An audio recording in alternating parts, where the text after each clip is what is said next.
ये ये वो कपड़े हैं जो पैदा होने के बाद सबसे पहली दफा तुमने पहने थे।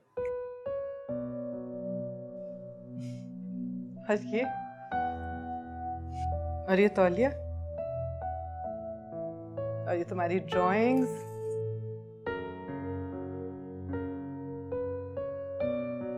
सिकंदर, मैंने तो तुम्हारी एक एक चीज को महफूज करके रखा हुआ है। खून हो तुम मेरा बेटा, तुम्हें कैसे भूल सकती थी मैं? मैं तो तुम्हें लेने कई बार गई, बहुत कोशिश की तुम्हें वापस लाने की, लेकिन मगर वो नहीं माना। फिरोज ने मुझसे इतनी बुरी बुरी बातें की और मुझे वहां से धक्के मार के निकाल दिया। एक दफा भी तुमसे मिलने तक नहीं दिया उसने मुझे। आप क्यों? इसलिए क्योंकि ये सब कुछ तुम्हें हैंड ओवर जो करना है, और इसलिए क्योंकि फिरोज के सामने अपने अलावा और कोई चीज अहम नहीं है। But he has a different story to tell. पता है मुझे वो स्टोरी भी। क्या बताऊं मैं तुम्हें सिकंदर, पर फिरोज के कोई मॉरल्स नहीं है, कोई वैल्यूज, कोई एथिक्स नहीं है। उसने तो शुरू दिन से यही दिखाने की कोशिश की है जिस कि इस डिवोर्स की वजह उसकी हरकतें नहीं थी, बल्कि ये सब मेरी वजह से हुआ। यहां तक कि वो तो शेर आलम के हवाले से मुझ पे इल्जाम लगाता रहा, और अब उसने हद ही कर दी।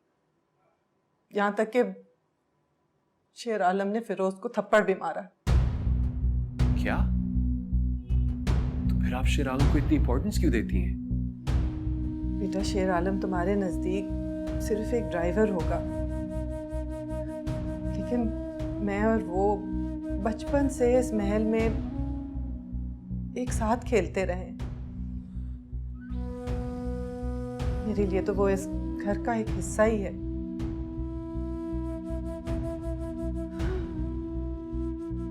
और एक आखिरी बात,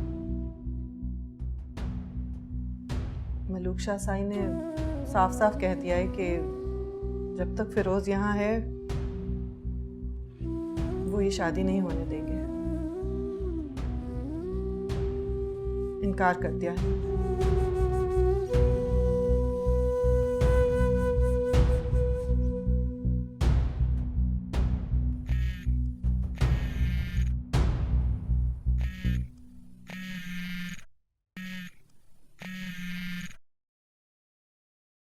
ज़े नसीब, अब क्या गुस्साखी हो गई बंदे से? वो जी, कहती तो मैं सबको यही हूँ कि कभी किसी को जज नहीं करना चाहिए, लेकिन क्या करें, इंसान है ना, जज के बगैर रहते ही नहीं है। आई एम सॉरी कि मैंने फैक्ट्स जाने बगैर आपको इतना कुछ कह दिया। रोही जी, आपने जो सुना वो आपके लिए ठीक था, आपकी गलती नहीं है। नहीं, लेकिन फिर भी खैर, मैं इंतज़ार करूंगी कि इस मामले में कोई अच्छी खबर ही आए। ठीक है, अपना ख्याल रखिएगा।